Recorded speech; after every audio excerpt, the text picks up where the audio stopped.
এগৰাকী সুন্দৰীয়ে বিচাৰিছে বিবাহিত পুৰুষ। 7 মাহ পূৰ্বে বিবাহ বিচ্ছেদ হোৱাৰ পিছতেই পুনৰাই পাতিব বিয়া। কোনো যুৱক বা বিবাহিত পুৰুষ যদি পছন্দ অনুসৰি পোৱা যায় তেন্তে তাই বিয়া পাতিবলৈ প্ৰস্তুত। তো আমি এখন আবার বিয়ে করতে চাই। যদি কোনো ব্যক্তিমান ভাই থাকেন, যদি তাদের ভালো লেগে থাকে আমাকে, তাহলে অবশ্যই। এবছৰ পূৰ্বে তাই প্ৰথমবাৰৰ বাবে বিবাহত বহিছিল, কিন্তু দুৰ্ভাগ্যবশতঃ তাইৰ স্বামীয়ে যৌতুকৰ বাবে বহু হাৰাশাস্তি কৰিছিল। ভেঙে গেছে।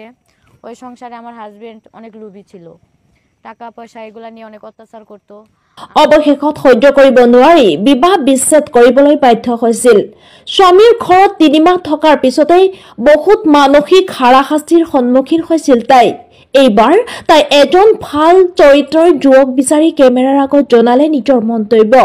যুৱকজন কোনো নিচা সেৱন কৰিব নোৱাৰিব, কোনো ধৰণৰ যৌতুকৰ দাবী কৰিব নোৱাৰিব, কোনো ধৰণৰ হাৰাশাস্তি কৰিব নোৱাৰিব, কাৰণ তাইৰ প্ৰয়োজন এগৰাকী ভাল জীৱন সংগীৰ। আমি একটা ডিভোর্সি মেয়ে, তো আমি আপনাদের সামনে আসছি। আমি আবার বিয়ে করতে চাই। আমার একবার ডিভোর্স হয়ে গেছে, ওখান থেকে চলে আসছি। তো আমি আবার বিয়ে করতে চাই। যদি কোনো ব্যক্তিমান লোকজন থেকে থাকেন, আমাকে যদি ভালো লেগে থাকে, তাহলে অবশ্যই আমার ভিডিওটা না টেনে সম্পূর্ণ ভিডিওটা দেখবেন। আর হলো ছেলে যেমন তেমনই হোক, তাতে আমার সমস্যা নাই, কিন্তু হ্যাঁ, একবার সংসার ভেঙেছে বলে কিন্তু বারবার সংসার ভাঙা যাবে না।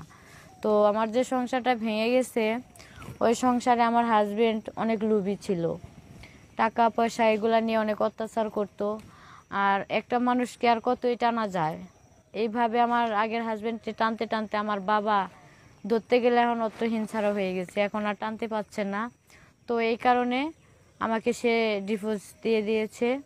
তো আমি এখন আবার বিয়ে করতে চাই। যদি কোনো ব্যক্তিমান ভাই থাকেন, যদি তাদের ভালো লেগে থাকে আমাকে, তাহলে অবশ্যই ভিডিওটি না টেনে সম্পূর্ণ ভিডিওটা দেখবেন।